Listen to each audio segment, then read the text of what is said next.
Hello, Guardians, and welcome to Destiny Reset Episode 92. This podcast is about anything and everything related to Destiny the game. If you love playing Destiny as much as we do, you're in the right place. This reset, we welcome back I'm the Blue Ranger to fill in for Arrow Knight as we talk about Wrath of the Machine, obsessing with completing record books, and the new features Twitch is rolling out to the streaming community.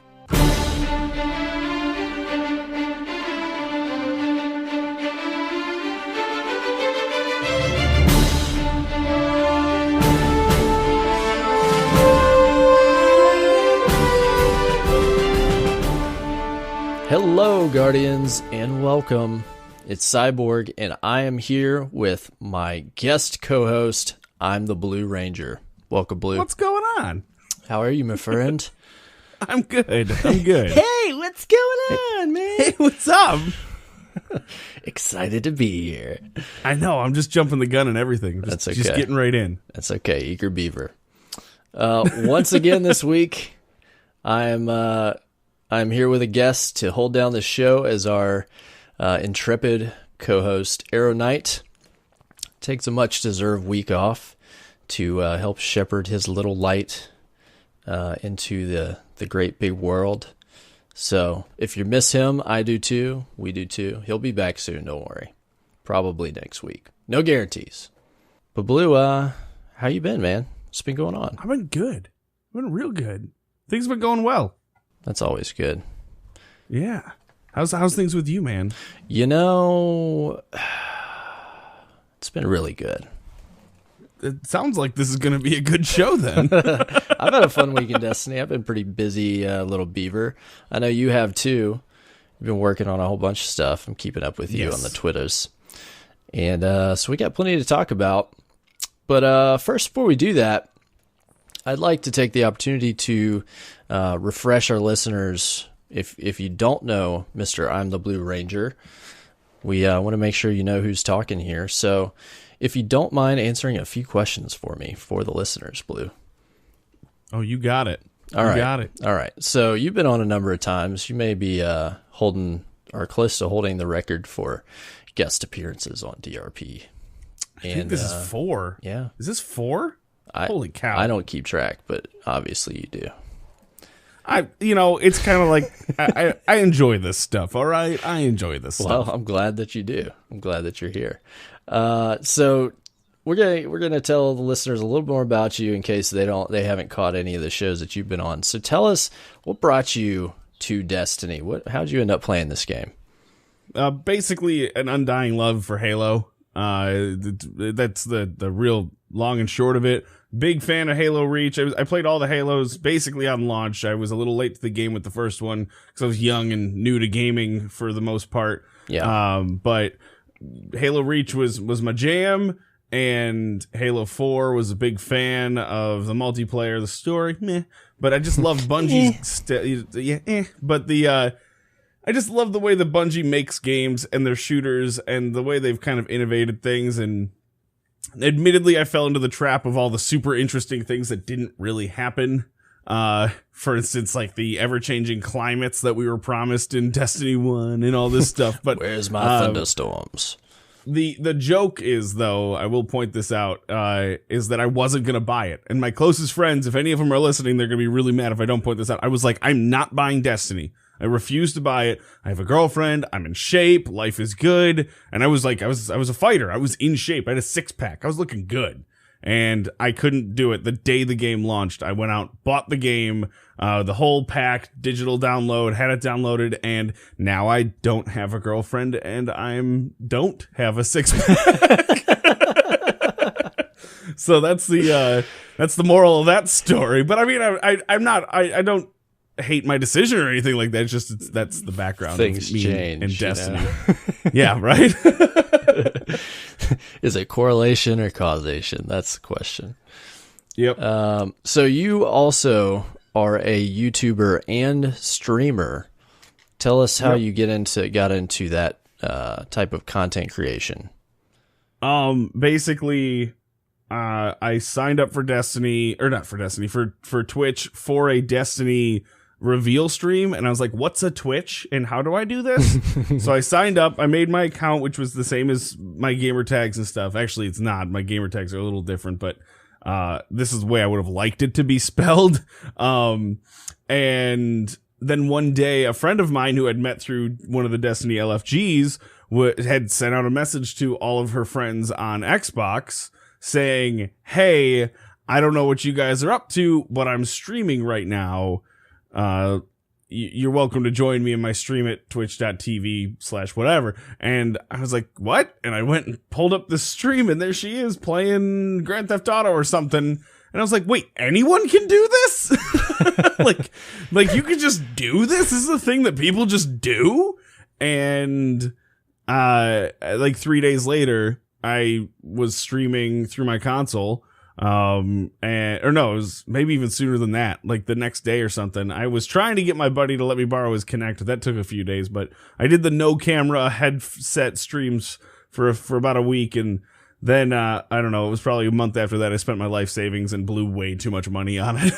But jumped in head first, huh? Yeah, I just went.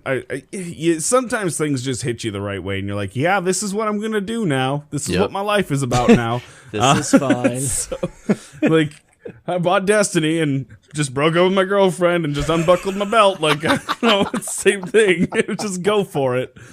And then YouTube kind of came to the wayside. Like, it was kind of strange. I mainly streamed Destiny, and I didn't know anything about Twitch. I just liked Destiny, and I didn't know that Destiny was this enigma on Twitch, where it's like this game that people keep saying is dead, but it's always in the top 20 games on Twitch, even if that's like in its low times as well. Normally it's top 10, and I didn't know any of this. I was just playing the game, but whenever I would play other games, even though my numbers were low to begin with, my numbers would go even lower. Nobody cared about it at all. And I was like, well, I still want to play things like Life is Strange and Firewatch and these interesting narrative-based games that I enjoy. Let me try YouTube, and I just sort of got into that. And it wasn't long until I became a daily YouTuber. I'm coming off of it a little bit now because Twitch is being awesome in every way possible, and YouTube is like, we hate our creators. So I'm focusing my attention much more on the Twitch side of things. You're kind of flippy floppy over there. Yeah. Yeah, and that's an interesting thing we should talk about for a minute here on this show. I didn't even think about that, but some of the stuff that Twitch has got going on is pretty cool that they announced this week, so we'll talk about that. Yeah. But yeah, so now I guess you're what I would call a variety streamer. You're not full-time Destiny, although you get your fair share, definitely so, but what kind of games are you into, when you're not streaming, and what can people expect to see when they do catch you streaming? Streaming right now has been I consider myself a variety caster. I play everything now. I've been playing a lot of Destiny recently to focus on that book. Big fan of the book. I love book. When they give me something to chase, I chase it. I chase that dragon. And I get addicted to that kind of stuff. And but I don't always play Destiny because, as good as it is, I love all the new stuff. We did a whole bunch of streams where we played Horizon, and that was fun. I think that was about the last time I was on, honestly. I think so. But lately, I've been dabbling in some PlayerUnknown's Battlegrounds. Awesome PC title. It's kind of like H1Z1 King of the Kill, but it's much more refined. Yeah. That one's fun. I'm going to be streaming more StarCraft Brood War because that was my jam when I was 11, and it's free to play now. The original is free to play. StarCraft.com. You just go download it. It looks just like it did. It's still pixelated. It's still like letterbox. I mean, it is not a lot to write home about, but it's great.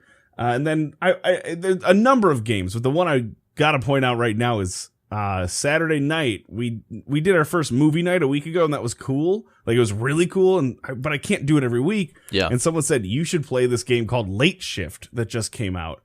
It's much like those CD-ROM games from the 90s where it's like a movie and you pick the next scene by like pick your own adventure kind of thing. But made in 2017. The story was enthralling, and the choices you make were almost seamless. Like, the time they gave you to make the choice, there was almost no skips where it like seemed juddery or anything. It just sort of happened. PC? PS4. And I guess it's on Xbox as well. It's great. Is it indie title?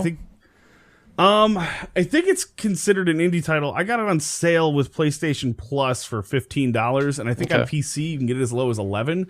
But it's just we played it through 3 times in about 3.5 hours because it's got multiple endings. And it was just honestly, this is where I would tell people to play this game if you're not a streamer and you don't want to stream something like this. Date night. I'm not kidding. Play this game with your date. I'm being serious. I think it would be so much more fun than just watching a movie. Sounds interesting. It's really neat. I really enjoyed it, and I don't know. It was an experience I haven't had in a while. Tell us, if you can, the premise of the game.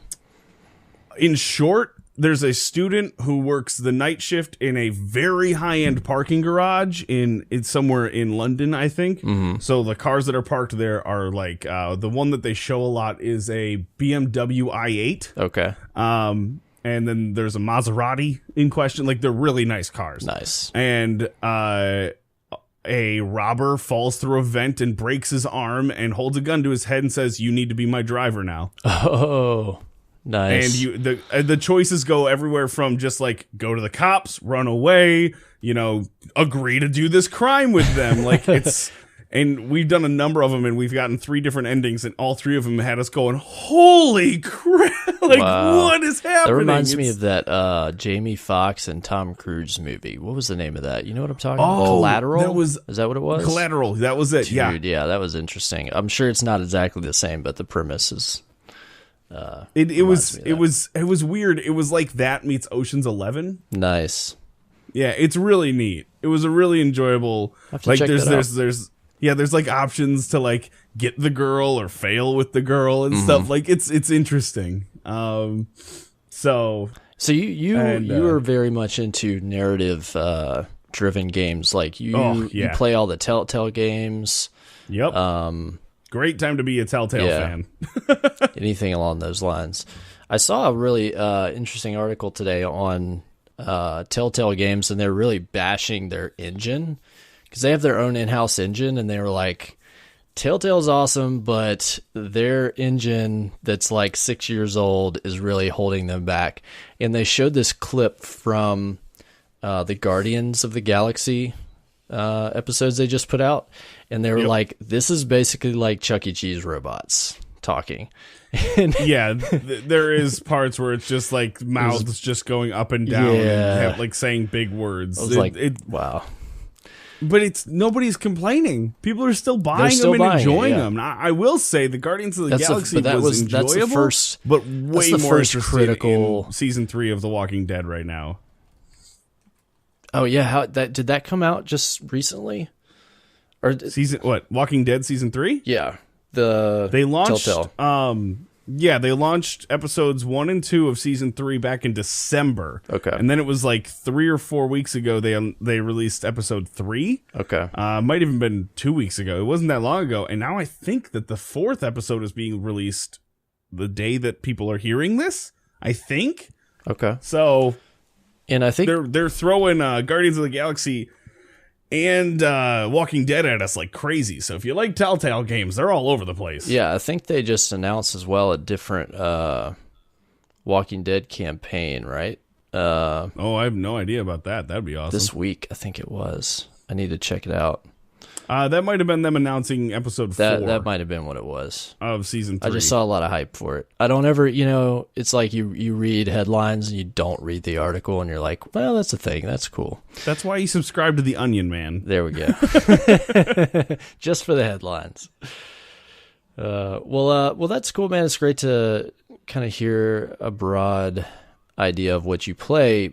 I think that having someone like you on the show is great at times because you have a broader viewpoint, because you have a lot of different experiences and things to compare, different aspects of even Destiny 2 that gets lost sometimes when if you're just cracked out on Destiny for a year and you don't play anything else, you can lose perspective. I think that happens a lot. It's good to honestly. you actually gain a respect for both Destiny and for other games when you step away from it. Because I remember, like Undertale. I can't say enough good things about Undertale. It is like the simplest graphics. It's a PC game, but you could run it on any laptop. It is super low budget, but it tells a story better than Bungie ever could. Yeah. I mean, and you just enjoy it, but then you go back to Destiny and you're just like, man, the graphics in this look even 3 years later, they still look great, you know? And so you just, by balancing it out, you learn to appreciate both Destiny and other games that you're playing at the same time. Right. So it is of my opinion that 2017 is an awesome year to be a nerd. Yep. What are you most excited for in the gaming arena this year? The big answer is Sea of Thieves. Assuming it comes out this year, right? Assuming it comes out this year, but I'm going to stand by and assume that it's going to come out this year. That's what they said. That's what they've been saying. I'm going to, fingers crossed, but it's supposed to be Destiny with pirates.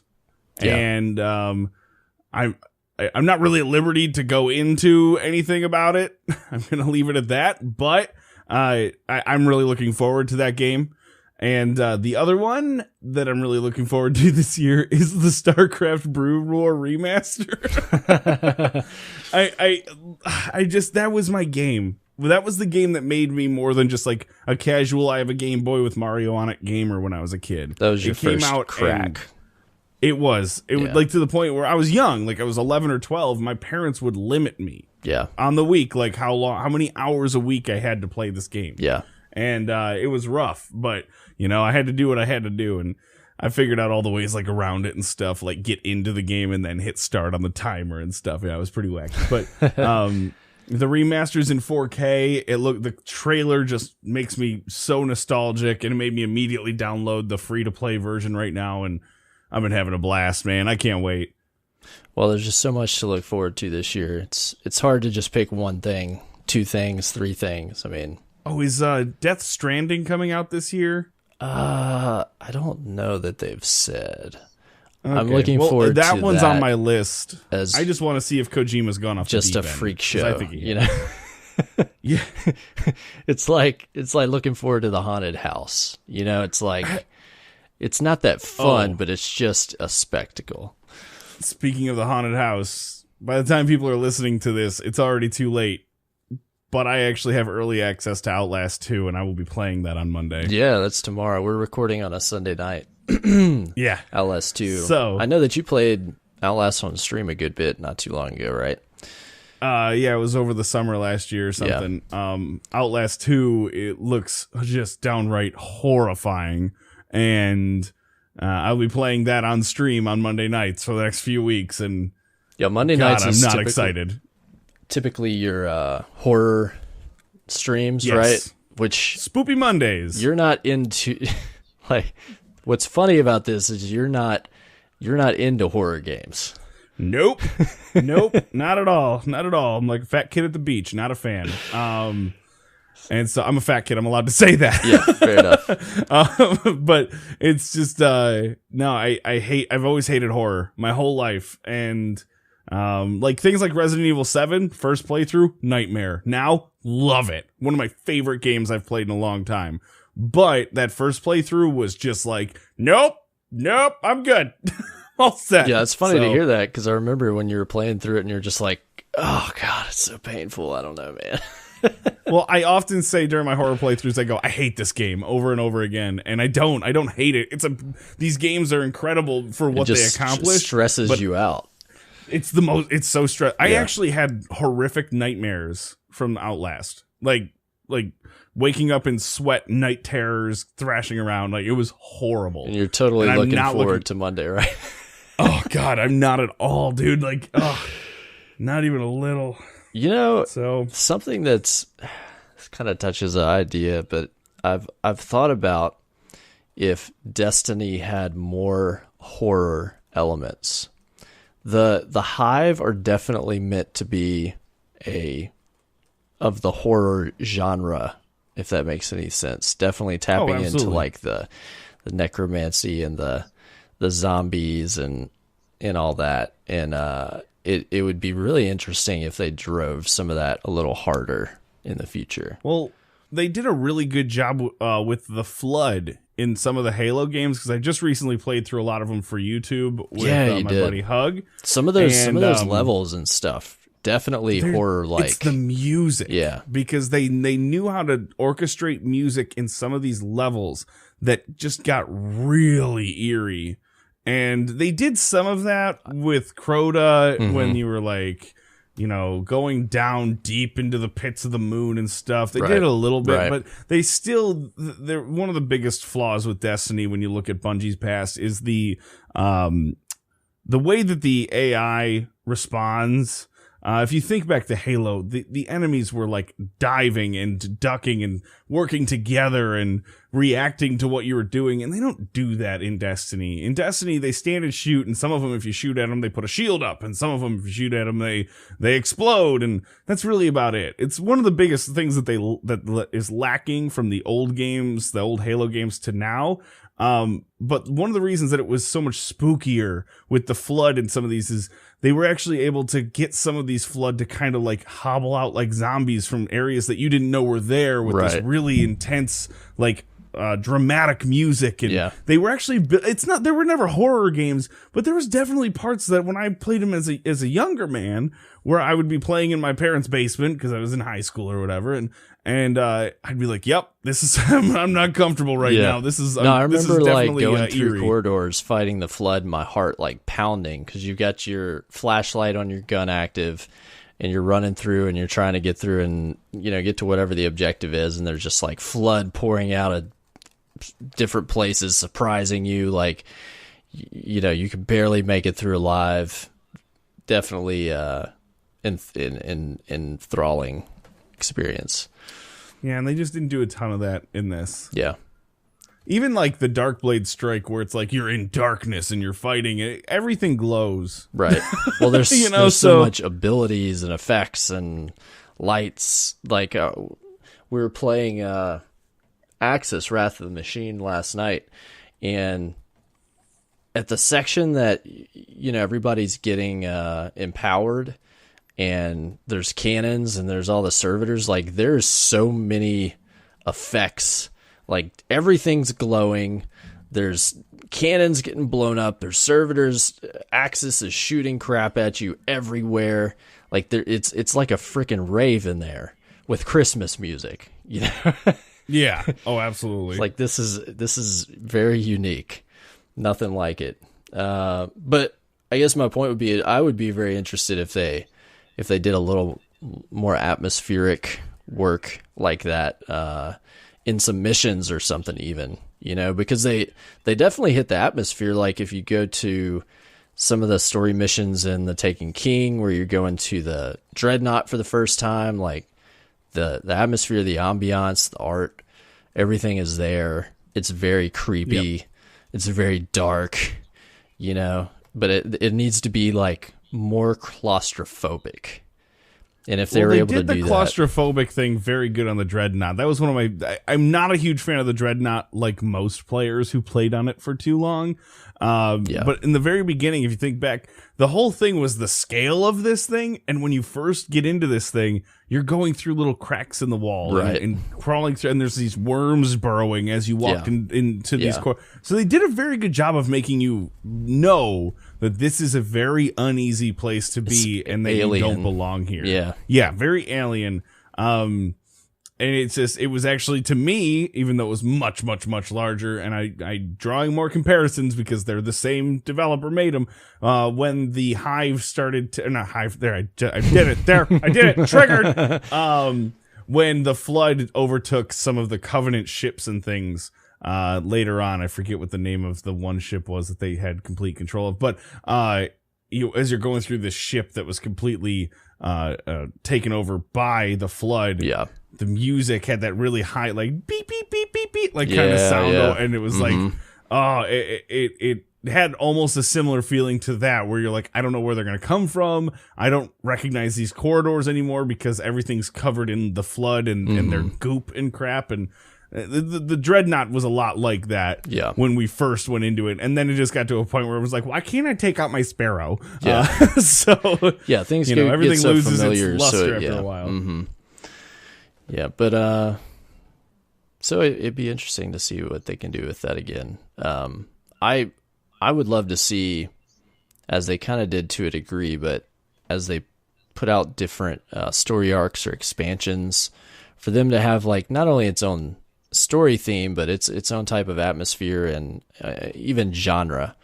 If you had one that was very much horror driven, and then you have one that was maybe more fantasy or, narrative driven. I don't know. There's a lot of different ways they could go, but that would enrich the experience for me if it kind of had its own way of telling a story every story arc. You know what I mean? I certainly would enjoy that. That'd be cool. So anyways, just an idea. But hey, I'm just curious, Cyborg. Just real curious. Yeah. Is there any news? There might be some news. Is there some news? Oh, cool. I'm excited for the news. Couple pieces of news. Let's talk about news. First off, there's a hot fix on 420.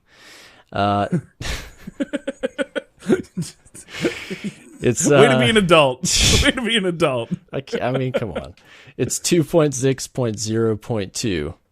The one about elimination matches not ending. Some kind of basic. Again, it's a hot fix. It's not a major patch, but some good stuff that they needed to fix. Fix a crash when responding with Knuckles of Yow active, or is it AO? I'm gonna say Yow. There's some Crucible stuff. A really big problem was elimination round timers stopping indefinitely when a Guardian was killed immediately after being revived. High latency matches. So basically, trials would just never end. Yeah. Different stuff with trials that people were upset about. Fix some Eververse problems. One of them, which is, I saw a bunch of people have this problem last week. Treasures of Ages were not stacking, and they were being lost. Like, basically, if you didn't pop your Treasures of Ages from the previous week and it reset, you would not get more Treasure of Ages the next week. Well, that's no good. That's not fun. They fixed the Eris rune problem, where you could not buy the runes from Eris. I'd say that's about 2 weeks too late, but at least it's fixed. I didn't have to worry about it. I had 10 antiquated runes just waiting for me. Well, the problem I had was I had antiquated uncharged, and I didn't have any stolen runes to charge them. And I was like, I'll just go buy some. There's no problem, and I couldn't do it. And then here's the biggest one. The record book will no longer randomly it's so nice. ding at you anymore. Dude, it was just constant. If you're viewing characters on Bungie.net or in third-party tools, aka Destiny Item Manager, it would just constantly gling, gling. Every time it would ping the server APIs and blah, blah. Probably did it with Tower Ghost, too, for the Tower Ghost hipsters out there. Or the Ishtar Commander people the on Ishtar Commander hipsters. Their androids or whatever. I will say the one thing I will miss is I always use this as a way to lighten the mood when a raid wasn't going well. I'd be like, hey, I'm on the flip side, guys, I got multiple records done in my book. Like, that was a thing. Always on the positive end of things, just looking for the best. We'll always look back at you and remember record book when you were an annoying piece of crap. I will remember you. Ding ding ding ding ding. This week at Bungie, we're blazing new trails. You just had to do it, Deej. Just had to say it. So much on the down low because this was put out on April 20th. He tells us we're rehearsing the gameplay premiere of Destiny 2 on May 18th. So they've put this like in every week. They're like, gameplay premiere, May 18th. And then the next week, gameplay premiere, May 18th. So in case you've forgotten, that's when we see some gameplay from Destiny 2. I don't know what time, but I'm going to venture and say 10 a.m. Pacific. What do you think? I still don't know what day the gameplay premiere May is. 18th. But yeah, it's probably going to be 1 p.m. Eastern because, I'm a 12 real Central. American. 9 Mountain. Just break it down for everyone so there's no confusion. Wait, no, it'd be 11 Mountain Time, wouldn't it? Yeah, I'm bad at time zones. Get it together. I'm terrible, even though it's just counting backwards. That's why we can't have nice things, Cyborg. You're right. You're right. So Wrath of the Machine went live this week, and maybe kind of late for me to tell you this, but to get that node on your book, you've got to do it while the challenge mode version on the raid director at 390 is active, because it's going to go back to 380. So run out and do it right now. Oh, wait. Oh, it's already reset. Poop. Sorry, try again in a month. Downside of releasing on Tuesdays. And then they mentioned they had their hot fix, and then they had some Destiny player support and how to, as usual, install that, because people somehow have a lot of trouble with that. Yeah, we had a Bungie bounty on Saturday this week with old Tefty Teft. If you're in California, he was playing Clash on the Xbox One. My buddy Darth was complaining last week because he was like, yo, Cosmo, why isn't there any Xbox One Bungie bounties? And he said that it's up to the player to choose their console, but he would make sure it was Xbox One this week. So there you go. If you're ever on the Xbox side of things, you got a chance. Hope you took advantage of that. I would just like to see a Bungie bounty in like the South somewhere, so I could actually match up with somebody. Like, certainly there's somebody in Texas or something, right? I think the only one that came close to me was Cheriona. Yeah. But he's in New York City, so I was just praying that nobody was playing during a Bungie bounty in New York City. Because you're like upstate New York, right? Western. I'm closer to Niagara Falls. Oh, right. Cool. Do you go like Other just side hang of the out over state. there? What's that? You just like hang out on the falls over there? Oh, yeah, just me. Yeah, when I take my lunch break, I just go hang out by the falls. You just hang your legs over and just, drink your coffee, eat your sandwich. Yeah, that old school picture of all the guys sitting on that beam eating their lunch, from like the 20s, and they're building that big. It's like that, but there's like a giant waterfall, death fall below you. Yeah. Accurate. We had some movies of the week, as usual. Dude, it seems like now that all these challenges and everything is out, like the thing to do is whatever permutation of a raid with solo or only a sword or no death. I mean, there's every day I look on DTG and it's like a different version of single access challenge, sword only, blue gear, some kind of stuff. Like, that's the thing to do right now. I mean, it's impressive. There's no two ways about it. Can I just put out a video and it's like 6-man fire team, original Vault of Glass, 400 light, 7 wipes, and have that get movie of the week? A very accurate title to what happened. Completely what the normal population experiences, and like really hype it up like it's an achievement, I did hear one of my buddies was like, "Oh yeah, we ran Vault of Glass tonight, and what we did, this was our challenge, guys, is we only used the weapons that dropped from Vault of Glass." I was like, "Those are the best weapons for Vault of Glass. It's not a challenge." We only use vault weapons at 400. By the end of it, you'll never believe it. I was using a Found Verdict with a Fate Bringer and a Heathen's Vengeance. I mean, it had to be just awesome. the worst, huh? Just so hard. Yeah, so we see the return of Crota's Inn this reset. Yep. If you need a shot at that, I personally have to go get that 2-minute Death Singer completion for the book, because we did it once and we got 2 minutes and 6 seconds.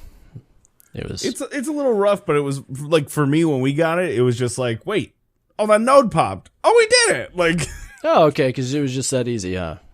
no, it was our 4th try or something. But like, I think I ran the raid 4 times that week. And the 4th one was so that I could get the, the Necrochasm. I needed to run it so that I could finish it. And it was on that one. I wasn't even paying attention because all the people that I was with had already gotten the node. And so it just sort of happened. I don't know. So Whatever, man. yeah, little braggy right there. Didn't mean to go that braggy. My So bad. braggadocious. Nah, it's cool. It's cool. I'm just salty because I didn't get it done. And I gotta go play that dang raid again this week. So that was a lot of the Bungie news, and we had alluded to there was some cool Twitch news that came out this week. 2 different things that I think that are pretty relevant. And I would love to hear your feedback on these 2 things. First change that they put out from Twitch was about, like, I guess you would call it premium subscribers, or how would you call this? So if It's a subscription tier. there you go. And it's for partnered streamers, and it's super cool for partners. I'm so stoked for them. I think all partners, not 100% on this, but I'm pretty sure across the board, all partners are getting 5 more emotes. Yeah. And that's super cool because there's some partners who just don't have a ton of emotes, and they because like creative is a growing directory right now, and so they get partnered much earlier, but their viewership still tends to be good. It's just there's not tons of people in the creative directory right now, and so you might have a really good streamer over there who might only have 50 or 100 subs, which is still a ton of subs, let me tell you. Yeah. But they might only have like 6 emotes or something. And so to get 5 more is huge. Right. And I think that's really cool. So the new But, tiers, of course, there's the standard $4.99 that's always been there. And then now there's I think a $9.99 and then a $24.99. Yep. And the partnered streamer can offer some additional incentives for going to those higher tiers, right? Yes. I think And if you're a I'm trying to think. If you're a $9.99 sub, it's worth 2 subs on the sub count in terms of unlocking emotes. Yeah. I believe it's 2, and then the $24.99 is worth 5. Is it? It's either 5 or 6. Yeah. It's one of those 2. I thought it was 6, but it might be 5. I mean, 5 would make sense, but I'm pretty sure they made it 6 because it's so much. Yeah. But I think that's super cool because one of the main reasons a lot of streamers use third parties like GameWisp and Patreon is because a lot of people actually want to give more than the sub will allow them to. And so now having the option within Twitch, which will benefit the streamer in their platform and not just through a third party, now streamers see only 50% of that roughly. Whereas if you tip them, they'll see anywhere from 97% to 100%, and GameWisp and Patreon, they'll see like 95% of that. So that's my question. You've got these tiered subscriptions now, but if you're, let's say you're a viewer, you're a huge supporter of one particular streamer, member of their community, and you're consistently trying to give more than just that $4.99 sub. Isn't it more beneficial to the streamer to do a donation from there than to give half of your money? I think it depends on the situation. Yes. Like, short answer, yes. Monetarily, the streamer yes. will receive more money. But if you're talking about a partnered streamer who's still working on developing their branding through emotes and things like that, subbing can be worth a lot. In terms of, it's kind of that whole give a man a fish, teach a man a fish kind of thing to a degree. Not exactly, but if you're thinking, I want to give them more money, I could sub to them for $5 and then give them another 20 and they'll actually get that 20. Then they'll get that. But if you sub to them for 25, I'm rounding up from $24.99. They'll actually get 6 sub counts for that towards their next set of emotes. Now, if you're talking about the bigger guys, I'm not saying don't give them more money, but if you're looking at somebody who already has 3,000 subs and has unlocked the full potential of 50 emotes, then there's really nowhere for them to go with more subs. So it might be smarter to tip them $20 and sub for $5. It kind of depends on what the streamer's goals are. Yeah. Because I know there's some streamers, I have a good friend who's actually actively trying to get to the point where he only uses sub money and turns off donations and bits entirely so that he's not messing with anything that is untaxed. And I think that's a really neat goal. I'd never even thought about it that way. He's like, I want to be able to pay my bills, not stress over tax season, have everything taken care of. I want this to be simplified and easier for you guys without there being the stress of when do I owe a donation. I thought that was very interesting. Yeah, no, so I guess it's a good thing to think about the advantage and disadvantage of what that can provide. I mean, there's also the ability to say, hey, you support me, like, do this $24.99. It'll come out every month. You're not going to forget to come and drop a donation. It'll help me out more. It'll help me get to that next tier of emotes or whatever it is they're working towards. So I see that there's benefit there. In the end, though, I think it's just we need to not forget that this is a way for Twitch to pull more money out of the streamer's they're pocket. Business. Yeah. They're business. I don't think they are, because technically you can stream through Steam. A lot of people don't know this. On PC, streaming, you can turn on live broadcast, which I have turned on. Whenever I'm recording a YouTube video through a PC game, you can actually watch me play it live on Steam. Now, there's no face. It's literally just gameplay, but you can do that. And if you wanted to find a way around Twitch, you could, but Twitch offers a platform. So there is that thing where it's like, well, they're grabbing money, but they're business. It's kind of like, well, why was Star Wars Battlefront $110 to get the full game and all the DLC? Well, have you seen the way that game runs? It's not the best game ever, but the way that it runs, I bet that game took a lot to develop. That game is beautiful, and it runs perfect 60 FPS on console, has dedicated servers. That thing costs money. So they are a business at the end of the day, and so to afford all these awesome things that gamers always ask for, and then turn around and make profit on it, because if they don't, they're just done making games. Yeah. So we want them to make a profit. It's same with Twitch. Twitch offers a service where we all go, and not all of us, but a lot of us go to enjoy and relax and spend our spare time.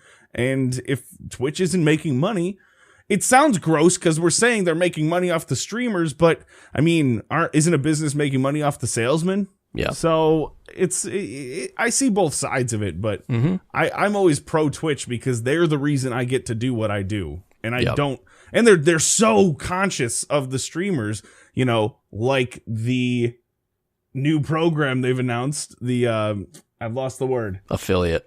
Affiliate. I was going to say associate. Yeah, and I wanted to transition to that, so this is a perfect way to do it. Affiliate program, they also announced this week. This, I think, is the biggest news for me because it affects so many more people that I know, which are the smaller growing streamers that have not yet reached partner. And this is I think a huge deal for those individuals because it provides them a way to raise revenue for them through Twitch before they hit partner, and also get some access to some other tools as well. And I'm sure you're probably like over the moon about this. So you tell me what you think about the Twitch affiliate program. Oh, Lord. I think I had it tweeted at me 40 times in the first 8 seconds it was out. Because there was like people who I think will or should and will get invited were like I basically pitched this exact idea about 6 months ago and have been talking about it. Now I in no way was a part of Twitch doing this, but it's kind of like when you're a kid and Santa brings you exactly what you wanted. And that's how I feel right now. Twitch just brought me exactly what I wanted. I wanted bits for my channel, and that's basically what this is at start. Yeah, at start, it allows you to do bits. it's basically, in short, if you're unfamiliar with what the affiliate program is going to be, is they're going to offer, or they're going to invite streamers of a certain caliber, which the standards are very low, but there's so many people streaming within that, like between, I think it's 50 followers and 3 concurrent viewers, which does not mean 3 viewers. It means 3 concurrent viewers. There's like an algorithm to it. Yeah. It really breaks down more to 5 or 10 viewers, but between 3 concurrent viewers to partnership is a huge, like hundreds of thousands of streamers. It's a big window. So there's nothing that says that the person who started streaming last week and only their buddies watch is going to get this, but there's tons of room. But it's going to mean that people of a certain level on Twitch are going to have the opportunity to sign up and earn bits if viewers want to drop bits, which is an in Twitch way of tipping if you're not familiar with it. Yeah. Eventually they said they're going to unlock a sub button. I would assume that's going to work with Twitch Prime, which is something that pretty big deal. People have told me, like, I'm going to save my Prime sub until you get partnered, which I'm not even close to. So I keep saying, well, if you're going to do that, then can you go send this to a friend of mine? Here's a couple ideas. I've tossed some people over towards Ignite and, people in Destiny, if they're Destiny fans. And I go sub to the, because I'm not going to get it for a year. Don't waste that. You can't literally save it up. It's not like you can bank it. Go use it. Yeah. Go use it. And if you use it today and I get partnered tomorrow, it's okay. Right. I'm not going to be like, why didn't you wait? So you bastard. I just got it. Exactly. And so, like, they're eventually going to allow for subs. But the caveat there is no matter if you have 1 sub or 1,000, you get 1 emote. Yeah. And I think that's beautiful. I think that's perfect because it puts pressure on the affiliate to come up with a emote that actually works as kind of like an ambassador for their product because people are going to take that out into the world. But also it gives the partners something to be proud of. Like, hey, they just handed us 5 new emotes for free and the affiliates only get 1 ever until they get partnered. Yeah. So I think that's fair. The cool thing here is say that, also they're going to roll out game commerce and advertising, which I think is a great tool as well. But I'm wondering if there will be another channel into partnership where if you're a smaller streamer and you've got access to subs and you can say, okay, like, here's my metrics. I've got great viewership. I've got good followers. I also have 100 subs. Like, that's another piece of credibility that they may look at for people that are applying for partnership. And I think that could be really helpful for those that are trying to transition into that. It's a very real thing. I know somebody on Twitch who had, I think it was like 200 GameWist subs, and after like months of applying for partnership, finally just added into his partnership thing, just like, by the way, and this does not work for everybody. Just to be clear, if you're a streamer and you're like, well, I kind of do stuff like that. Papa Blue Ranger didn't tell you this is how to get partnered, okay? I don't even know how to do it. But he basically said, hey, just so you know, I got 212 subs on GameWisp and my annual income was this last year or whatever. Right. And Twitch was like, oh, we're listening. Yeah, because it's about money. And if you can get an affiliate position and then you can turn that into a money-making enterprise, that is going to get Twitch's, I guarantee that's going to get their attention if they see that you're already bringing in revenue for the company. And you're like, look, absolutely, if I'm partner, then I get access to more and better tools and more emotes, and I'm just going to continue to get more partners, then you're going to have a better chance of getting a partner, I think. So I think that's awesome. The affiliate program, just the one thing that I want to add for people who maybe are confused, like there's a lot of people right now who are saying, the partners basically saying, well, this is an easy street. We worked hard. Why are you taking away something that made us special on this or whatever? I understand that. I understand that complaint. But to me, right now, being an unpartnered streamer bridges everywhere from that kid who figured out they could stream through their Xbox on weekends for an hour with their buddies, and they don't even have a mic, all the way to the people like myself who stream almost usually 7 days a week and treat it professionally and have invested time and money and have, skipped obligations and whatnot to really put a lot of focus on making their stream great. Whether it's great or not is up to you guys. I'm not saying my stream's great, but we put a lot of effort in, and we're still lumped into that same group as the people who, and there's nothing wrong with hobbyists there's at just all. no in between. There's just no in between. And this offers a stepping stone saying, hey, I'm also unpartnered, but you can see, maybe you could come into my channel and see the art. I mean, come on, I got Captain Twa's artwork. This stuff is beautiful. I try to offer a certain level of professionalism within my stream to make it stand out. And I've put in over 2,000 hours of stream time. And last year I averaged 33 hours a week.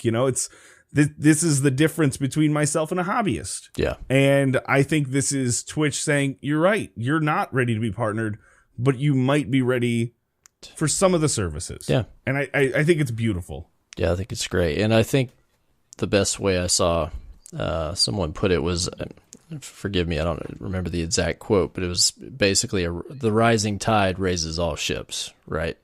Yep. So, there's something to be said. Well, guys that hit partner, they didn't get that stepping stone. They definitely had a tough go. But that doesn't mean that there shouldn't be something better for people in the future. And it doesn't mean that just because people get an affiliate, they're going to start making money. No, not at all. You're still going to have to do the same things, to reach that level of professionalism. I mean, if you're out there streaming and you've got like 100 followers and 1 or 2 people watch you when you're streaming, it doesn't mean they're just going to show up and start throwing bits at you just because they can. Yeah.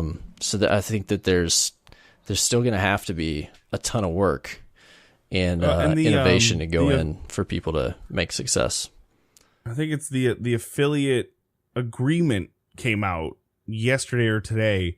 I think it was yesterday, and there's a lot of things. Obviously it's the agreement, so there's a number of things that are spelled out very clearly in there, and one of them is that if in the 12 months after signing the agreement you don't have $100 in your account for a payout, because you have to hit $100 in your payout account before you can pay out, then they're just going to turn off your account. Yeah. And so if you don't make any money, they're going to be like, well, that's the point of being an affiliate, is that you're bringing in a revenue, and right. You're not. Right. So we're just going to turn it off. And the other thing is partners, the payout, like the fees to do the payout, because there's, whether you guys realize this or not, at any job, paychecks cost money to get to you. Not just because they're paying you, but also because they have to process those paychecks. The same goes for Twitch, and the affiliates will actually pay their own processing fee on those payouts. Yeah. So if somebody, it's another big benefit a partner will have. And so if you finally hit that $100 threshold after 8 months, and you'd go to do your first payout and you have to pay $25 to pay that payout, you get $75 back on 8 months of streaming. Yeah. It's not like this golden, just like partnership isn't the yellow brick road to Oz. There's a lot that goes on after it happens. Yeah. And non-affiliates will be trying to become affiliates, and affiliates will be trying to become partners, and partners will be trying to become the best they can be. Yeah. There's a lot of steps that people don't think about. It's an opportunity, and that's a good thing. And it's a great one. Yeah, absolutely. So I'm super excited for a ton of people, yourself included, and many others that I'm a fan of and have seen grow and know they really deserve an opportunity like that. So I'm excited to see how this goes as they roll it out. I think it's going to be great for the Twitch directory. I mean, obviously I could talk about this for days, so I'll shut up, but I do want to say really quick, huge shout out to the Derp fam, because a bunch of you tweeted at me like, I'm so excited for you. Like I'm gonna be honest, I don't know if I'm gonna get it. I'm hopeful, but I'm not gonna sit here and pretend like I'm a shoo-in. There's so many people on my level streaming. So many people that are really good at this. So who knows what's going to happen. I hope I get it. But you guys came in and were just like, Blue Ranger, I'm so excited. You're going to get affiliate. Like, you guys were so positive and so excited. And I just got a huge shout out to you guys. That was so cool. You're going to get it. Shut up. Well, I'm glad we got to talk about that. I think that was probably some of the biggest news this week that was worth mentioning. Just because Twitch is a huge part of the Destiny community, so you can't look down at that. But that being said, Blue, tell me, how was your reset? You know, the last couple times I've been on here and you guys have asked me that, I've been like, man, Titanfall 2 was great. But this week, I played a whole bunch of Destiny, and I've been playing a lot of Destiny. I love books. I love these record books. I think they're great, and it made me really work hard. I just managed to get through the Wrath of the Machine this morning, Sunday morning. I got to give a shout out to Lulu Soccer, who does awesome Sherpas on Twitch, and she's a friend of mine, and I got in there and was like, can I be a part of this? And she pulled me in for one of the raids. 50 minutes and 14 seconds, both challenges. We didn't wipe once. It was beautiful. Wow, that's impressive. It was superb. And it was myself, Lulu, and 4 people I'd never played with. So it was really well done. Yeah. And she took time to explain encounters to people who had never done it before. They were a very talented group of individuals, because there was parts where I was clearly not pulling my weight. But I also played a bunch of trials. So here's the exciting part. Of the 96 nodes in the book, I now have 95 of them. Wow. I have 1 left. I am 6 heavy kills in trials away from being done with the book 100%. Dude. I didn't know that you were that far. Yeah, I've been grinding. Dude, I love these books. I've been playing tons of stuff just to get them knocked off. My reset 2 weeks ago, the tone was a little different because I had both the Void and Solar subclasses for the Warlock to do in Crucible, and never again. I don't know how you Warlocks do it. That's a nightmare. That is an absolute nightmare. I promise you, go try Titans, please. Like you'll be like, a whole new world. Don't you dare change your subclass. No, I told you. I think I told you or somebody else that jumping on a Titan and a Hunter definitely increased my level of fun in the Crucible after playing as a Warlock for a couple of years, just because of the novelty of everything. Being able to play different was really fun, but it's definitely has its own challenges running those subclasses. It's neutral. It's a neutral game. It's way less aggressive than you might imagine. You could play it aggressive, but at the end of the game, it's a neutral game. The hard part was getting multi-kills with your supers. With the Nova Bomb, you can get a team wipe. Yeah, if you're playing games and you're right on top of the heavy spawn and all that, it's not that easy for someone who's used to using Titan slams and roaming supers. Gosh. Yeah. And I never in my life did I think that throwing sticky nades as a Sunsinger while supered would be so infuriating. Because when you're playing any other class, it feels like, oh, he's gonna kill me. Here's a sticky nade. You know, I'll see you on the other side. And you just people die get and really they blow good up at and it. it's great. You know? But with the Sunsinger, it's like, all right, let's do this. And he just goes Sunsinger, and you start throwing these nades, and people are just like, missed me, dodged it. And I'm like, come on, what's going on? Dude, I felt the same way when I started running a Hunter on PS4 and I got Blade unlocked, and I'm like, oh, this is gonna be great. I can't wait. Because, usually people, they get really good with Blade Dancer and you just get destroyed, especially back in year 1 with Hungry Blade and stuff. So I start going in, I just was really cocky and just got destroyed. I mean, I don't think I got a kill with that super the first 10 times I did it. I would just get wiped. And it's the same feeling. There is a lot of nuance in knowing how to do it properly and get good at it to do what you're talking about. And it is infuriating at first. Yeah. I feel you, dude. I feel you. But you're way ahead of where I thought you would be, and I've got a lot of catching up to do on my book. I'm not gonna lie. I've been rushing it a little bit, and bear in mind when Rise of Iron book came out and my friends were coming in 3 days later going, I finished my book, did you? I'm like, you what, mate? Like, you what, mate? You realize that book's got to last you like 4 or 5 months, right? Like, you got to get some time out of this. And with this book, people are like, you're farther ahead than anyone I know. Why are you doing, like, you have all the rewards. Why are you doing this? Because I'm kind of hoping in Destiny 2, they're like, hey, here's an emblem. You did every node in every book. Right. Here's an emblem. Like, I know it's not going to happen. Don't tell me. I know. But I'm just hopeful. But also, that'd be cool if there was an emblem, if there was a book for the books, right? That's what we needed. A book for the books. A book that includes all the challenges and all the books. And you only unlock nodes for every full 100% completion of each thing. Oh, that'd be so good. But I think that's just way too far. I love books, man. Give me them. Give me more books. Give me more books. But the other thing is, there's so many games coming out that I want to play. Yeah, so many games. Yeah. Like, I'm gonna be honest.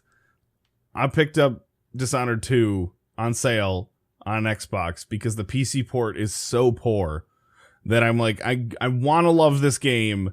Let me give it another shot. Is that what console. you were playing it on? Was PC? Yeah. Okay.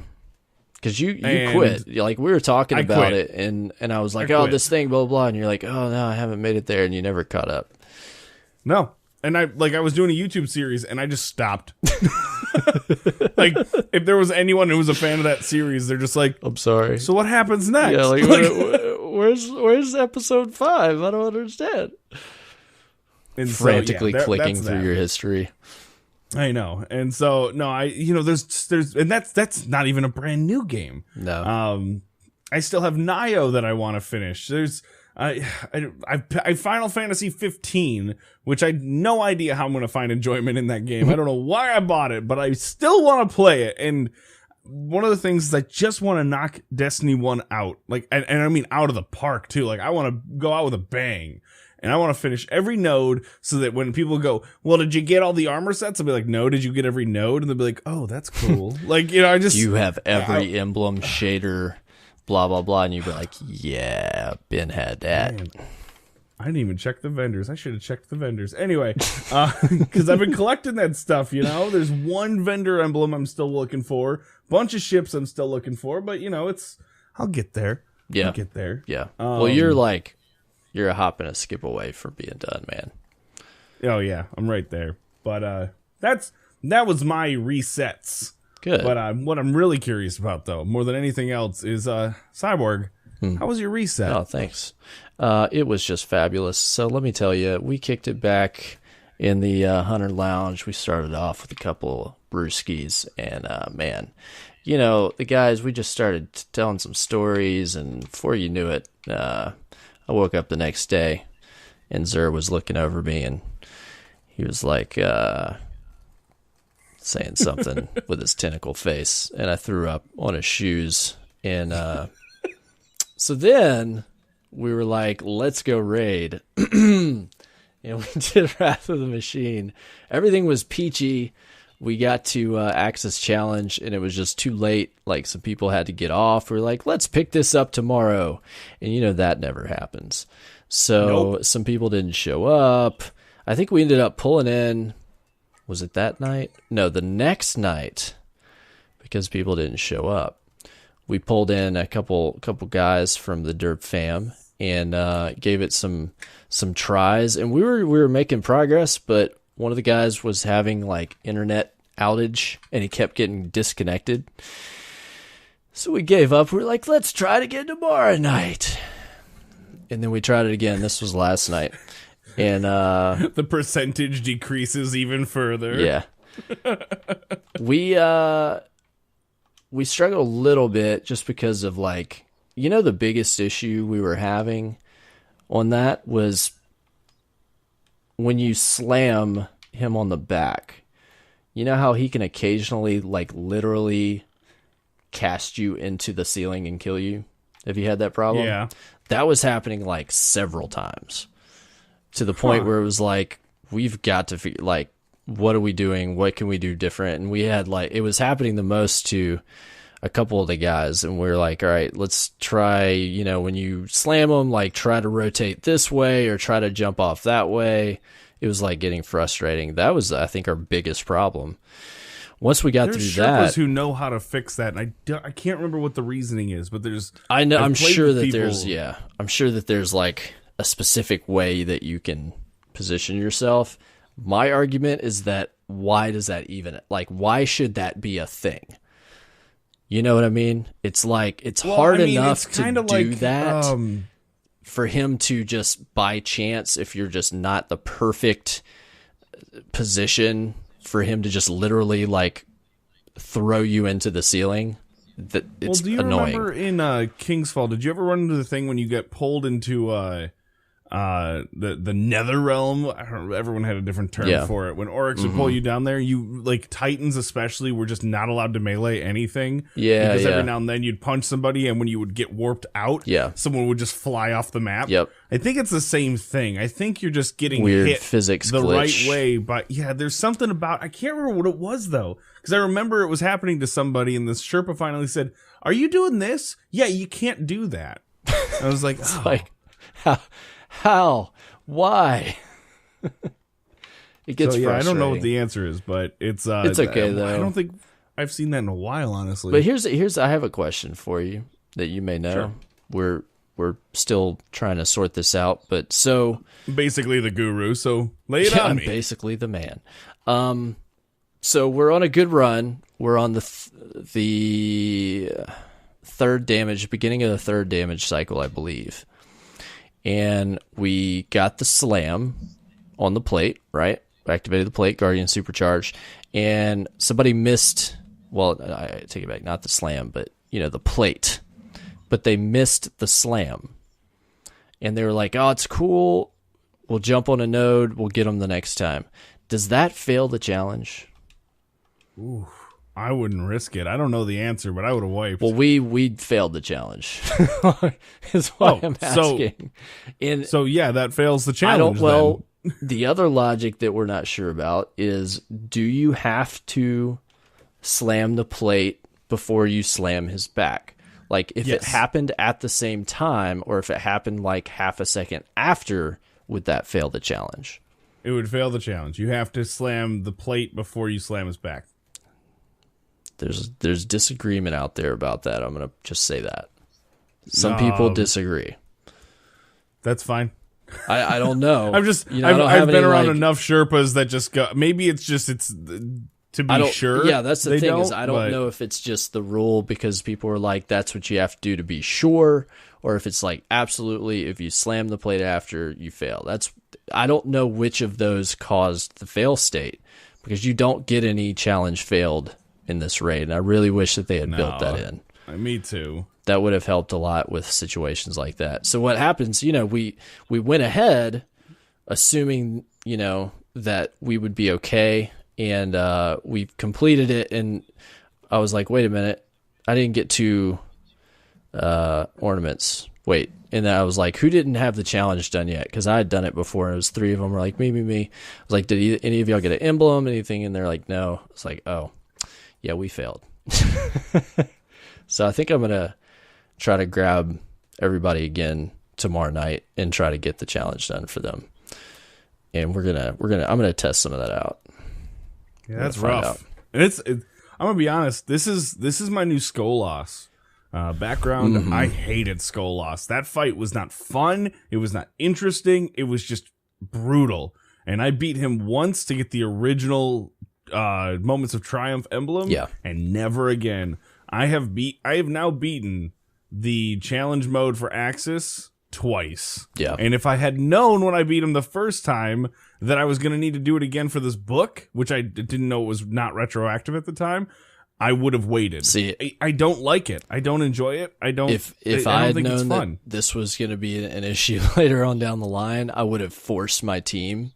Like that, the week that Axis Challenge came out was when my raid team stopped raiding. Like everybody kind of was just like, yeah, whatever. Like nobody cared. We did it one night. with the raid team, and then we never played as a team again. Like, still buddies with them and everything, but we just everybody don't raid. didn't show up that week to raid, and so I literally in 10 minutes found an LFG group, jumped in, and completed it first try. And I was like, all right, cool, got that under my belt. I guess I lucked out. There you go. Know?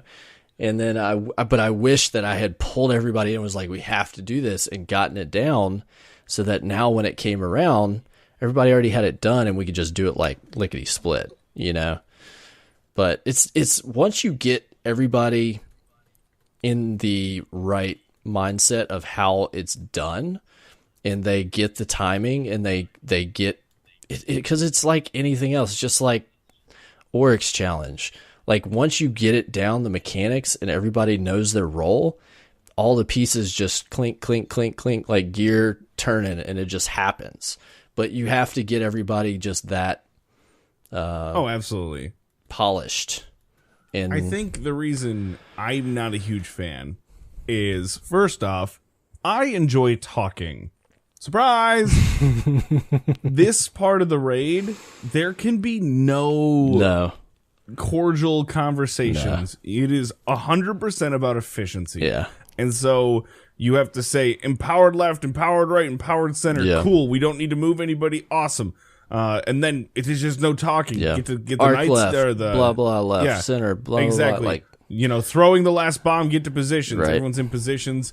Throws bomb. He went right. Yeah. I have empowerment. Like, or I slam the plate. Right. Slams his back. Cool. Empowered left. Empowered center. We need to switch. Like, you know, it's that's all it is the whole time. And like a little bit of a bragging point. If they ever did like an Olympic style race for running the platforms in the daughters and the Oryx fight, I would gladly compete in that. I've run the sisters, daughters, whatever checkpoint is so quickly that people are like, wait, you got to slow down. Like, we're not done yet. I love running that stuff. And even doing that, I can make jokes. I can sing, like I used to sing like Lion King songs and stuff while I was running, because it was funny and I was so good at it, and it was just like whatever. And you could kind of joke around a little bit, but with Wrath of the Machine, the second you go, all right, shoot his chest, let's fire this thing up, everyone has to get just serious face, and I think that takes away a lot of the soul of Destiny. And for the record, Wrath of the Machine is arguably my favorite raid, even over Vault of Glass, for the time it takes to complete it, for the visuals. The Death Zamboni falling off the cliff was so cool. That room that you run through before you drop down into the Axis room, where it's those giant glowing plates, like, the visuals are awesome. It doesn't take 2, 3, 4 hours to complete on a good day. Mm-hmm. I ran it in 50 minutes with randoms today. Like, but the challenge, that particular challenge, it just feels like it's too much. I think the problem, because I think that is the case in almost all of the final boss fights in the raids. Like, you have to have your game face on, because it gets really, really complicated mechanically. But that boss fight is really long. Like, especially if you're doing the challenge, going through 3 cycles, because like, within the damage cycle, he's teleporting, so there's like a constant shuffle. So there's so much, you know, strategery. There's so much strategy going on. There's so much going on mechanically that you've got to be like on your stuff. And then there's a brief lull when, you know, before he finally teleports back to the middle, and that happens like 3-4 times. And that like draws the encounter out longer. And I see why it's there. It's to give you a breath. Like, it gives you a breather from the encounter, but it's just so long that it's such a long time to have to be like in the zone. You know, it's like 10, 15 minutes or whatever, however long it takes. And if you think about it, beating Atheon is like the actual encounter. To finally have that good run, like year 1 to beat him was what, a 5-minute encounter? Mm-hmm. Like, yeah, it happens. It was quick. just like, you run in, you go in, you take out the oracles, you get out, you shoot them, you repeat it 2 or 3 times, and while you're doing damage, things are pretty chill. You know, as once you get in the bubble, like all you got to do is just hit that crit spot, and it's even when not people stressful. go inside, you have 3 people outside that are just shooting supplicants, which is not a big deal. Yeah. Crota, you have to run outside, you have to take him down. Swordbearer's got to take out Crota, but then you run back inside and you chill for 3 minutes. Yeah. Yeah. It's a little bit more drawn out because of that, but I don't know I would have loved to see the devs play their original concept for Crota, because obviously I don't think they had it in their minds that everyone was just going to run inside and wait for him to go back to the center. I don't think that's what they had in mind, because there's a lot of downtime, but because of that, it's like when we figured out you could point at him and every now and then he'd point back, Mm-hmm. Like fun moments. It was kind of interesting in that way. And then King's Fall, think about it. You get the damage phase finally. The person with the aura jumps up top. You do the damage phase. Everyone jumps down to the center. And if you know what you're doing, you just let the what are they called?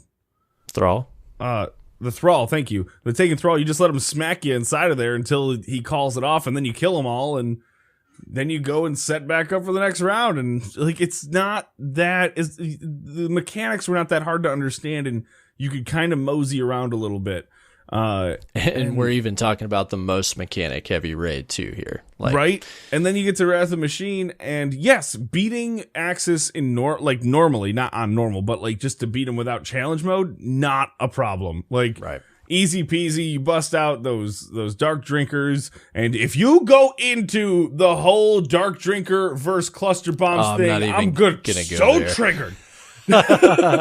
I do not care. When that came up, so minuscule. I made a bet with myself. I was like, who out of my raid team is going to bring this up? And I made mental decisions in wagers about who I'd hear it from. And yeah, I was situationally right. This is what they should say. Situationally speaking, you can do slightly more damage with a different weapon if you are under these circumstances. Surprise, surprise. There's different Or options. you can use a giant purple sword and spin in a circle to beat the crap out of the guy that you've been working so hard to kill. That's way cooler. Definitely.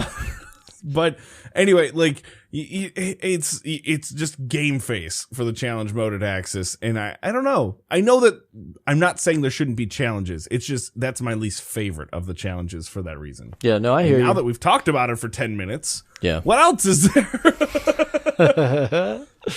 What else did I do this week? I did a few matches of doubles where I got my butt completely stomped into the freaking ground. Oh, I missed going into doubles when doubles is a public playlist is probably the worst idea ever. I love it. Because there's these guys that go in there to just destroy your hopes and dreams. It just must be better than you, I guess. I love it. I think it's so fun. I like it. I'm not saying I don't like it. I'm just saying that I got my butt handed to me. I love the mode, but when it's up in the public playlist, it becomes extremely sweaty. And because there's less people playing it, you're definitely getting matched with people well above your skill level. That's fair. That can happen a lot. And vice versa. I got into, I think our last match we totally skunked them. And I was like, wow, I kind of feel bad, but I'm glad I got a win. So, did that a little bit.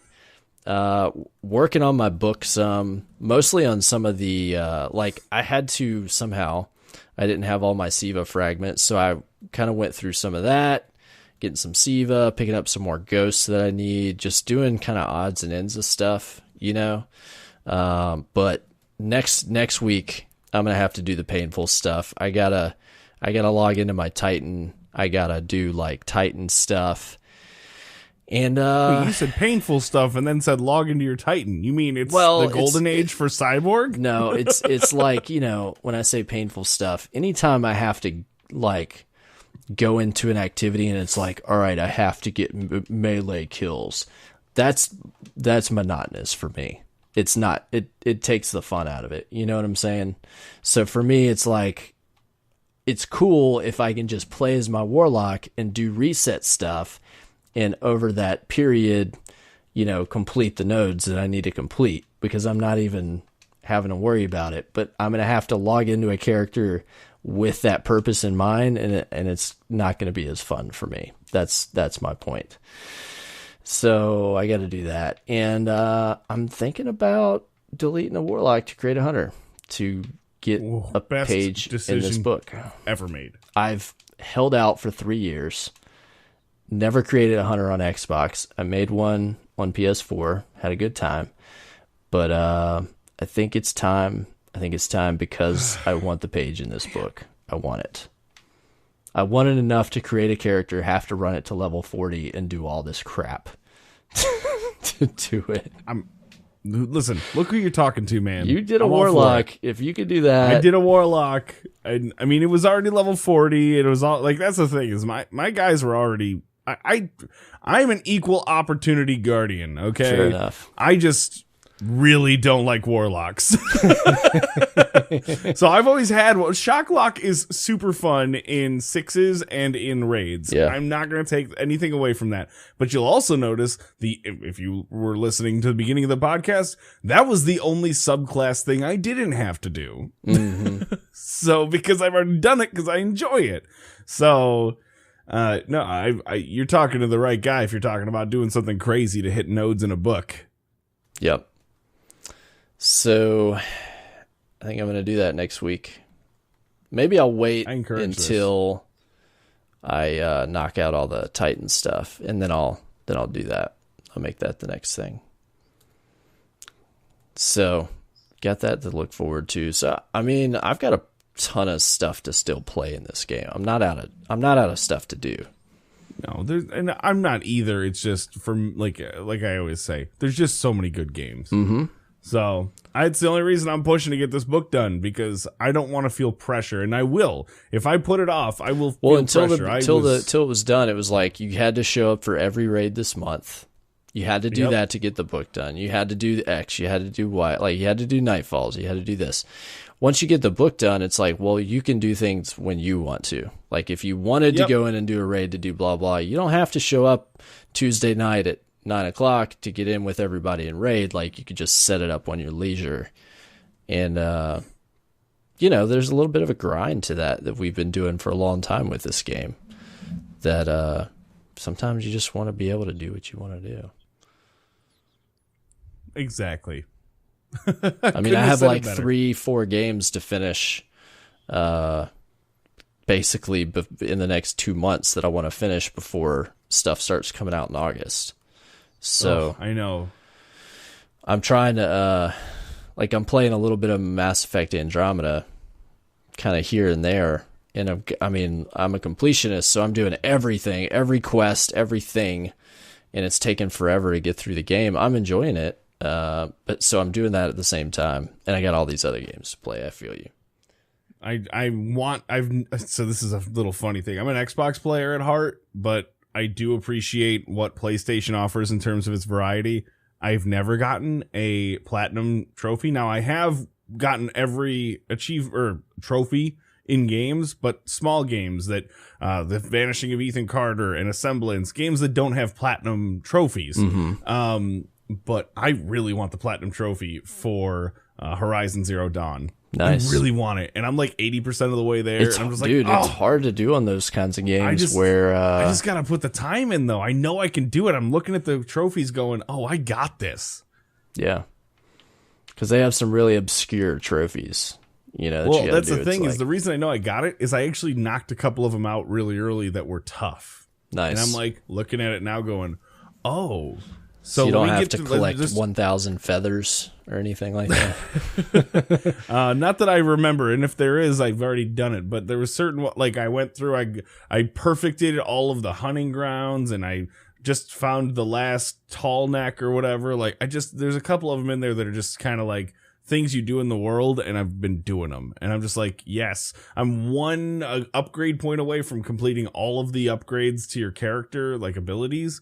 And so I'm just like, yeah, I can do this. I know I can do this. So, yeah, that's one of those things. And I do, you're right. When Destiny 2 comes out, change of games. People keep coming to the stream. Are you going to do a lot with Destiny 2? And I go, I don't know, man. We'll see. Are you kidding me? I'm going to be all over that. It is going to be my world. It is. I'm never going to stop playing this thing. If it is half of what they've teased in different like leaked things that I've seen, like that thing where I was like, yeah, you're just going to be able to roll up into the what is it? You're just going to be able to roll up into the social spaces. Cool. wait, I'm just gonna be able to like drive up to it. That's awesome. Like, that's Pull up so in my cool. Rover. Hey guys, Yeah. Can't wait. I hadn't even thought about what Destiny 2 Sparrows are gonna be like. No, they're gonna be like Oh. Range Rovers. We're gonna have cars, Oh. space cars. Lowrider. Bwah, bwah, bwah. Beep beep beep beep beep beep beep beep beep beep beep beep. Oh my friend. Okay. Let's talk about what the Vanguard drives if they rode a car, if they had a car. Oh geez. Obviously, Kate has a lowrider. I was gonna say he drives something like a Lamborghini. No, man, definitely a lowrider. What are you talking about? With the no way. with the hydraulics, just think about it.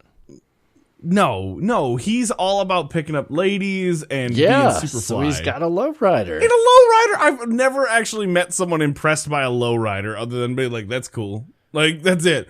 Like I see 'cause him you more live like a in New Bruce York and not Wayne New style Jersey. in a Lamborghini. Yeah, I don't know. What does Zavala drive? Zavala? A Jeep Liberty? I thought he would drive a Hummer.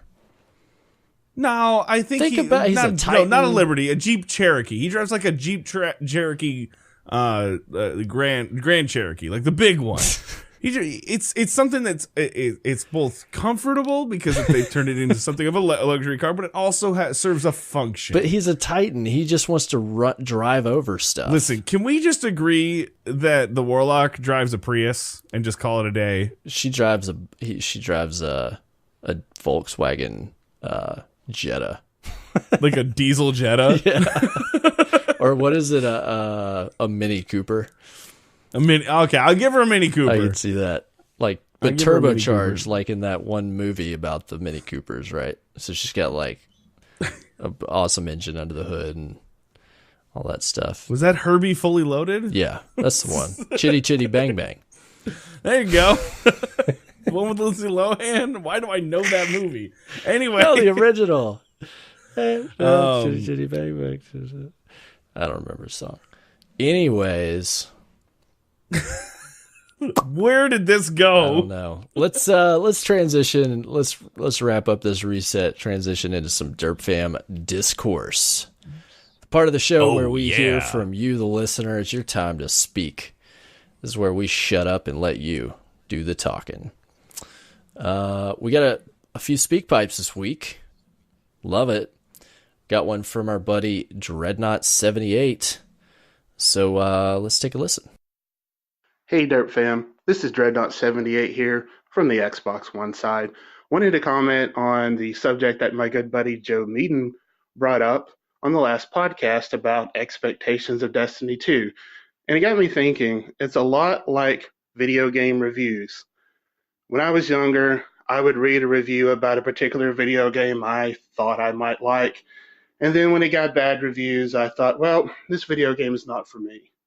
But as I'm older now, I realize that it's just opinion. I mean, sites like IGN and GameSpot, they're all opinions on people who play a lot of video games, and they probably get lost into, okay, what video game we're reviewing? Oh, that game? Okay, 6 out of 10.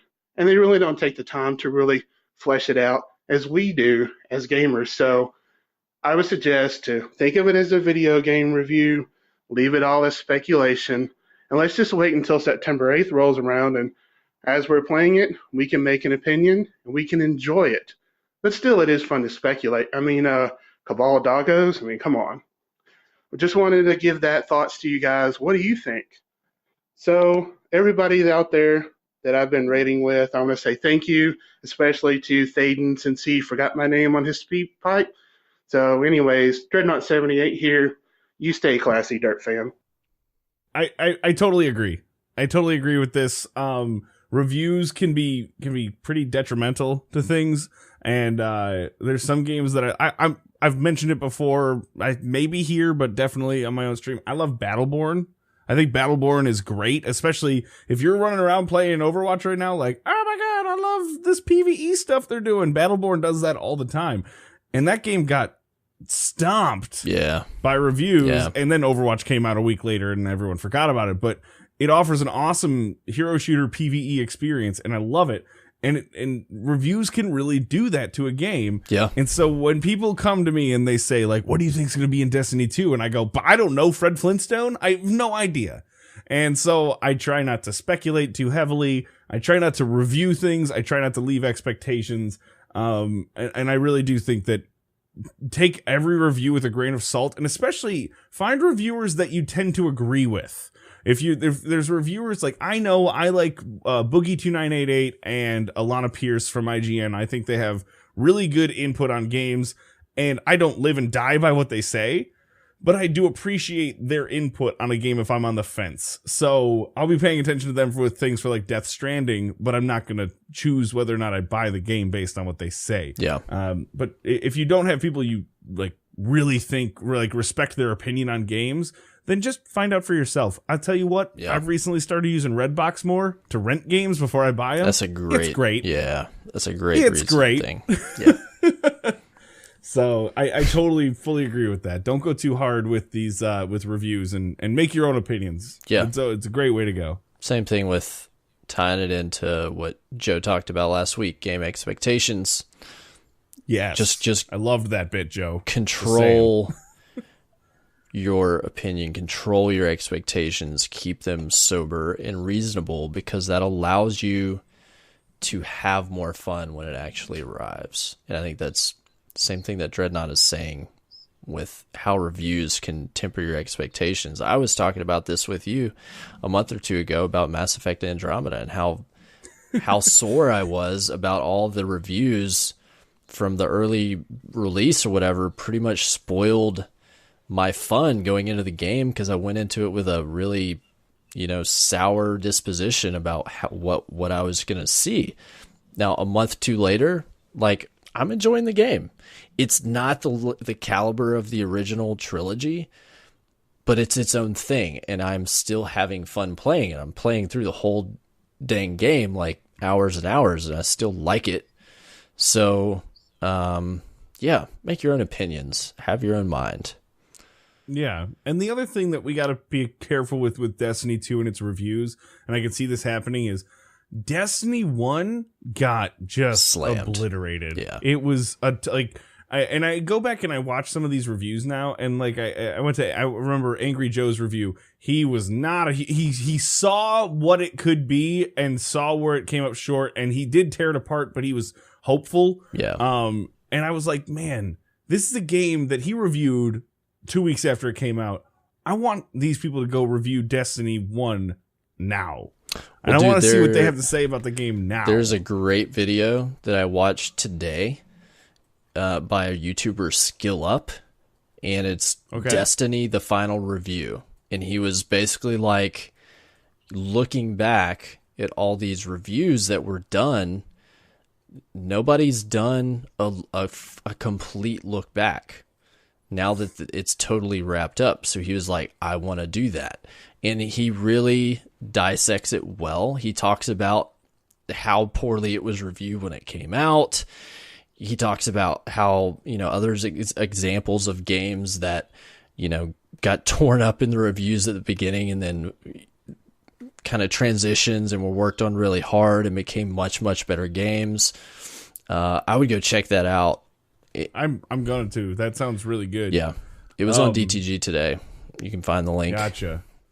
But what I'm tying that into, though, is the Destiny 2 reviewers who are not playing Destiny 1 right now and don't know the final product. They only remember what came out. Yeah. The same people who, if they were 12, would go into a Twitch chat and say, you're still playing this game. Right. They're gonna, if Destiny 2 isn't perfect in if it's not the Vitruvian Man, if it's not the perfectly built military aircraft, it's going to get torn apart as well, because people like that. I don't know how else to put it. Apparently Infinite Warfare is really not that bad. I know a couple people who really enjoy it. I never even considered buying it. So maybe when we watch these reviews as they come out, even if they're not perfect, what they're doing is they're tailoring this game to what we, the player, enjoy right now. And so the reviewers that aren't playing the game right now and don't know what the players of Destiny want aren't going to see what we see in these trailers. Yeah. So make sure even if every single Metacritic score or whatever comes out and it's like a 3 out of 10, push it out, because people are going to expect amazing, amazing over the top stuff from Destiny 2. And I hope that we get it, but the reviewers might not see what we see. That's a good point. It's a really good point. Your opinion, the person playing the game, your review is what matters the most. Do you enjoy it? Yeah. Oh, absolutely. Who cares what everyone else thinks? If you're having fun, play it. Seriously, I know people who still play No Man's Sky. Have fun with whatever. Make your own fun. Who cares? Yep. Well, we got another speak pipe. Very interesting speak pipe. I guess I just have to leave it at that and let you take a listen. Yes, hello. This is Roy. This is Roy D. Schmidthammer. I'd just like to tell you boys that I sure do enjoy your podcast. Me, my wife, and my 22 kids, we like to gather around on the couch and listen to it through our Bluetooth radio speaker while our dog Banjo eats dinner. We feed him Alpo. Anyway, I heard a rumor that I got a question for one of you boys. I heard a rumor that Cyborg Sasquatch lives in the swamp, and if that's true, I just want to say that I know a good old boy that also lives in the swamp. His name is Jim Russell. So my question to you, Cyborg, if you understand or if you know Jim Russell, could you tell that man that he owes me a 30-pack of Milwaukee's Best? I sure do appreciate it. And if you could just kind of delve into swamp life, I'd appreciate it, because I don't think enough people understand what it's like to live in the swamp. Now, you boys have a great day and keep killing those minions in that Destiny now. Okay, Roy. So I live in the swamp. I do know Jim Russell. He owes me a pound of sugar. So I'm going to go talk to him about that and that Milwaukee's Best. But you want to hear about swamp life? So my internet utilizes the power of swamp gas to refract microwaves through the swamp gas. Okay. Yeah. I don't really live in the swamp. I want to know how this works, man. No, don't give up yet. Don't give up the dream. Keep going. I want to know. Keep going. Louisiana, there is a lot of swamps. And there's definitely swampland around my part of the state, which is Baton Rouge. But I don't paddle a P-row to school. I don't own a fan boat. Well, you're not doing it right then, as far as I'm aware. Alligators crawling out of the drains. But I will tell you fairly regularly, I see a video come across my Facebook feed. One today was pretty funny, where a girl that I know that's a teacher went into school to do some stuff for her class today, and there was a snake in the hallway. That stuff is pretty common. So there's a lot of wildlife around. Things are still pretty country, no matter where you are. So you got to learn how to kind of handle yourself. Got to know how to handle your business. Like, know a little bit. Like about I keep a machete in my truck.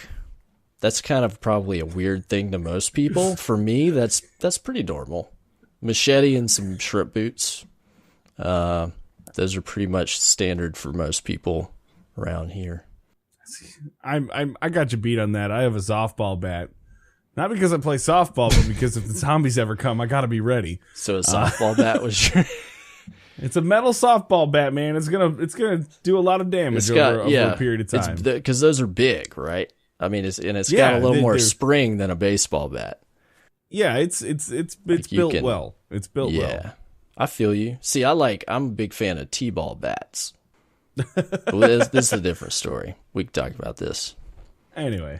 We got any other speak pipes? There's definitely one more speak pipe, which I don't want to get too much into zombies about. We should just jump into this thing. Hey fam, it's Autumn Chinook here. Want to give a big shout out to Fluffy Fingers and his cousin for the impromptu St. Louis meetup. It was an awesome time and I can't wait to do it again. Anywho, I was wondering, if you guys had the option to choose a voice for your ghost in Destiny 2, who would you choose? Personally, I'd go with Samuel L. Jackson. He was awesome in Pulp Fiction, and I'd love him to do the Ezekiel 25:17 line as a ghost. Anyways, let me know what you guys think. Take care, guys. Well, thanks for that SpeakPipe, Autumn Chinook. Glad to hear you guys got a good meetup in St. Louis. I really need to get a meetup set up down here. You should do one in New York, man. I know. I want to set something up, and there's actually, I can't remember, it was on Twitter or in my chat or something. Somebody from the Derp fam was like, "Hey, I think I live in the same city as you." And seeing as Ignite is basically like 2 blocks over, me and him have talked a little bit about putting something together. So y'all should. We Summer is a might good work time something for out. that kind of stuff, you know?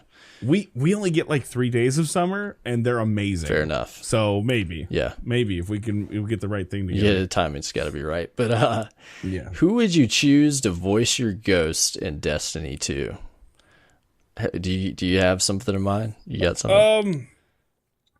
I really, I've been kind of leaning on this one a little bit lately, a lot. But I think I'd really like the Mark Hamill Joker to voice my, just like, "Oh, we've awoken the hive," like just Guardian down, Oh my God. just like some stuff like that. I think that would be fun. I have a toss up. I would either want it to be the guy who did the voiceover for the Wonder Years. Do you remember that show?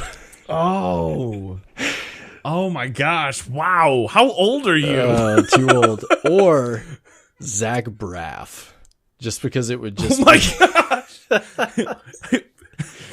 I just want the absurdity to be there, Like some people are like, "Oh yeah, I want Samuel L. Jackson or I want Denzel Washington." That's so funny. I want it to be really goofy, and things that would normally be said like seriously are now questions like, "That wizard came from the moon?" Right? Like, that would be so good. That wizard came gosh. from the moon. Oh my gosh! Oh, we slayed a gatekeeper, didn't we? Like, Eagle. oh my gosh! When you fall off the edge or something. Yeah. Oh no. Oh man. Those are my choices. But things he can get really serious at times too. He's done some drama. So, oh man, that'd be great. drama. But yeah. Or Yeah, you could I'm down. you could have the actor that does Dr. Cox. What's his name? John C. Reilly. Yes. Newbie. Oh But, no. My toss up was because I just like annoying voices John in my ears all the McGinley, time. that's his Obviously, my what did I say? Whatever. Can you replay, please? Yeah, play that back for me. No, my toss up was Gilbert Godfrey. Because I just really want annoying things screaming in my ear all the time. Like, "We've awoken the hive!" That wizard came from the moon. Oh my god. That's enough of that. Yep. Oh my gosh. We could have picked like attractive women with like good accents. Yeah. But instead we picked Zach Braff and the Joker. I'll tell you what, the lady who did the voice for GLaDOS in Portal would be pretty clever. Okay. I know you. I don't think you've done Portal, have you? I've actually watched enough of it to know what you're referring to, and I played through most of Portal 1. Very meta. So super meta. yeah. Yep. I dig it. And the cake is a lie. All right, man. Well, that is all the speak pipes this week. Thank you guys for sending those in. If you would like to take place in the Derp Fam discourse, you can either send us an email, destinyresetpodcast@gmail.com, or you can send us a speak pipe at speakpipe.com/destinyreset. And that is all. All right, you ready to wrap this thing up, man? Yeah, why not?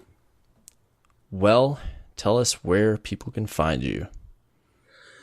Well, you can find me Monday through Friday at 5:30 p.m. Eastern Standard Time at twitch.tv/I'm the Blue Ranger, streaming a variety of games. And if it's ever a multiplayer game, Destiny or anything else, I always bring people in that want to play. So come by and have some fun. We've started doing things like movie nights and whatnot on Saturdays, but Saturdays and Sundays I've been trying to do streams in the morning at 9 a.m. My YouTube channel is youtube.com/OnTheBlueRanger, and then pretty much everywhere else is On The Blue Ranger. That includes Instagram, Snapchat, Facebook, Twitter, all of that. I'm very accessible, very easy to contact, and I'm always open to hearing from you guys. Please, what are you giggling me. at? For the love of God, I've got no friends. I need you. I need you, Derp Fam. Definitely go check this guy out. Go watch his streams. He's a ton of fun. The world is his oyster. He's fun to go watch any day of the week. You can find me at Cyborg Sasquatch on Twitter or Twitch. And then finally, you can find us at Destiny Reset on Twitter. You can also queue us up on the World Wide Web at www.destinyresetpodcast.com. That's your source for all things Destiny Reset, including an embedded link to watch us on YouTube. Maybe you're sitting at work. You can watch the show that way. You can also click and subscribe to us on your podcast, what do they call them? App of choice. Yes. Yep. Do that so you'll get downloaded every week when we go live. And then if you want to join the Derp Fam, which is our amazing community of like-minded guardians who believe in friendship and fun, then look for the Bungie.net group.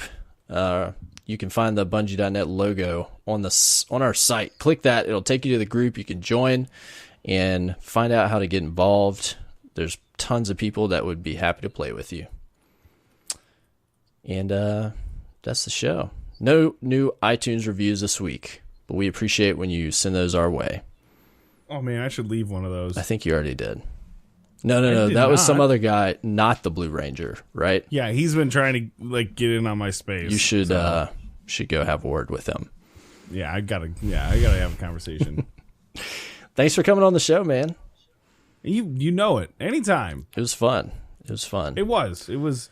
I miss Arrow Knight, though. I know. I miss him. He'll be back. You're nice and all, but I'm no he's substitute. kind of my crush. Those NLB skills just really set it off for you, I'm sure. Yeah. Whew. I know. Gotta turn the fan back on. His pleasant disposition doesn't hurt either. All right, man. We'll have you back on when he returns, and all three of us will have a fun time. Sounds good. All right. Well, that's it for the show. Until next week, have fun playing Destiny, and take care, Guardians. We wet.